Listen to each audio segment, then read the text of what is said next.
के नौजवानों को नौकरी देने की बात की थी, गलत तरीके से आज नौजवानों को नौकरियां मिलना बंद हो गई।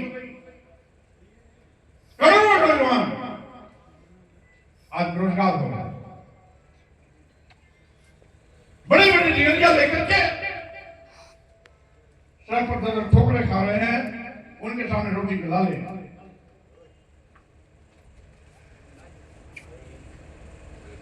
सरकार ने कहा था हम सबके खाते में 15 लाख रुपया भेजेंगे। क्या किसी खाते में 1 रुपया आया? नहीं। उल्टा क्या हुआ? आज 80 करोड़ लोग लाचार बेबस गरीबी की जिंदगी जी रहे हैं। माननीय प्रधानमंत्री खुद ही कहते हैं कि हम देश के 80 करोड़ लोगों को 5 किलो 10 किलो चावल देते हैं। आखिर 5 किलो 10 किलो चावल ले लाइन कौन लगाएगा? जिसके पास न नौकरी है, न रोजगार है, न खेती है, न कोई कारोबार है, ऐसे ही लोग 5 किलो 10 किलो चावल की लाइन लगाएंगे। यानी इस देश में 80 करोड़ लोगों की जिंदगी 5 किलो 10 किलो चावल पे आके अटक गई। अब जिन लोगों के 80 करोड़ लोग, 80 करोड़ लोगों का परिवार जो 5 किलो 10 किलो चावल पर जिंदगी बिता रहे हैं, क्या वो कभी सपना देख पाएंगे कि मेरे बेटे बेटी भी विश्वविद्यालय पढ़ने जाए? क्या वो कभी सपना देख पाएंगे कि मेरा बेटा बेटी भी डॉक्टर, इंजीनियर, एडवोकेट, प्रोफेसर या IAS, IPS, PCS, PCS या कोई अन्य अधिकारी बनेगा? क्या ऐसा कभी सपना देख पाएंगे?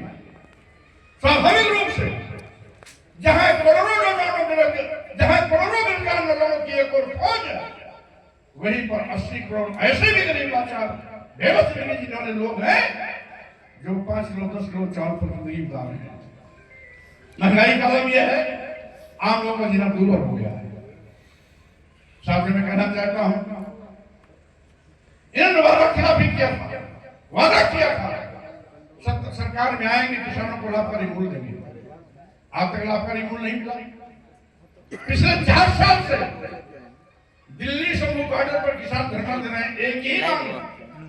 अगर सरकार लाभकारी मूल्य नहीं दे पा रही है तो कम से कम किसानों के उत्पादन का न्यूनतम समर्थन मूल्य घोषित कर दिया जाए। वो भी नहीं हो रहा है। पूरे प्रदेश में छुट्टा जानवर किसानों की फसल चल की चौपट कर दे रहे हैं। ये किसानों पर आफत का पहाड़ अवश्य होगा। आज किसान अपने खेतों में खाद डालने के लिए जब ट्रैक्टर पर जाता है तो उसको लाइन लगाने के बावजूद भी खाद नहीं मिलती। पुलिस का तंत्र मिलता है, लाठियां मिलती हैं, खाली हाथों पर लौटता है। यही नहीं, योगी सरकार आज गरीबों की दुश्मन बन गई। जिन प्राइमरी स्कूलों में, जिन जूनियर हाई स्कूलों में गरीब के बच्चे पढ़ते हैं उसको बंद करने जा रही है। 1 2 3 नहीं, 27,764 प्राइमरी स्कूल प्राथमिक विद्यालय बंदी के कगार पर है। बंद करने का फैसला भी हो गया था। अपनी जनता पार्टी ने इसका कड़ा विरोध किया, लखनऊ में विशाल धरना दिया, सभी जिला मुख्यालयों पर धरना प्रदर्शन के माध्यम से डीएम के द्वारा राज्यपाल को ज्ञापन भेजा गया, सभी विकास खंडों में बाइक रैली के माध्यम से इसका विरोध किया गया। सरकार घुल्ला टेकी, अपना फैसला वापस लिया। मुख्यमंत्री ऐलान किए कि विद्यालय बंद नहीं होंगे, लेकिन फिर भी उनके ऐलान करने के बावजूद भी अभी बहुत से स्कूलों में ताले लगे। यानी योगी जी को हर 405 मीटर की फासले पर शराब की दुकान खोलने की फुर्सत है, लेकिन पहले से चले आ रहे वो स्कूल जो 1-1 किलोमीटर की दूरी पर हैं उनको बंद करने जा रहे हैं। 1 2 3 नहीं, 27,764 15,000 प्राइमरी स्कूल ऐसे हैं जिनमें केवल एक टीचर, एक स्कूल में एक टीचर। 5,000 स्कूल ऐसे भी हैं जिसमें कोई टीचर नहीं है, दूसरे स्कूल का टीचर आकर उसका ताला तोड़ता है। और अगर किसी स्कूल में टीचर है भी अब चुनाव आ रहा है, सबको बिजली में ड्यूटी लगा दी गई। बिना अध्यापक के स्कूल में बच्चे पढ़ेंगे कैसे? यानी कि राजनीति है, सोच है, नियत है कि गरीब के बच्चों को पढ़ाई से रोकें। और उच्च शिक्षा इतनी महंगी कर दे रहे हैं कि 25 बीघे 50 बीघे का काश्तकार भी अपने बेटे बेटी को अब विश्वविद्यालय नहीं भेज पाएगा। इनका मकसद है कि गांव के गरीब, मजदूर, किसान, दलित, आदिवासी, पिछड़े, इनको शिक्षा से वंचित कर दो। न रहे बास, न बजे बांसुरी, न करेंगे पढ़ाई, न मांगेंगे नौकरी। हालात में समझता यही नहीं, आज पूरा उत्तर प्रदेश जंगलात बन गया। गुड्डे बात अपराधी देखो कानून की धज्जियां उड़ा रहे हैं।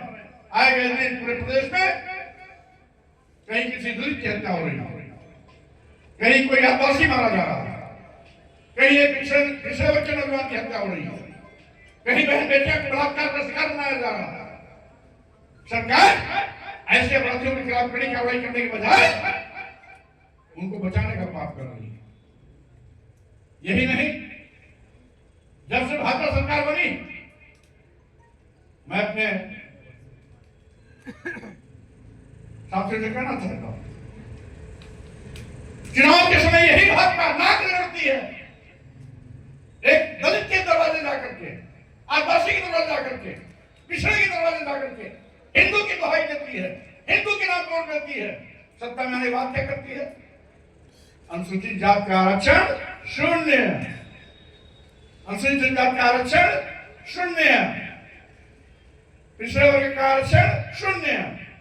यानी जिन शेड्यूल कास्ट के लोगों को 21% आरक्षण मिलता है, 2, 3, 4% आरक्षण फंसा के रख देते हैं। जिन आदिवासियों को 1.5% आरक्षण मिलता है, 0.5, 0.7, 0.8 तक लाके रोक देते हैं। जिस पिछड़े वर्ग को 27% आरक्षण का लाभ मिलता है, उसको 7%, 8% ला करके रोक देते हैं। निष्प्रभावी किया जा रहा है। एससी एसटी ओबीसी के बच्चों को सामान्य की मेरिट से ज्यादा हाई मेरिट होने के बावजूद भी नॉट फाउंड सुटेबल कहकर के विश्वविद्यालयों में प्रवेश से रोक दिया जाता है। भूले बिसरे कहीं सरकारी नौकरी मिली तो सामान्य की मेरिट से ज्यादा अच्छी मेरिट रखने वाले एससी एसटी ओबीसी के नौजवानों को नॉट फाउंड सुटेबल कह के नौकरियों से बाहर रास्ता दिखा दिया जाता है। क्या चुनाव के बाद ये हिंदू नहीं होते क्या? अगर हिंदू होते तो इनके आरक्षण पे कटौती क्यों?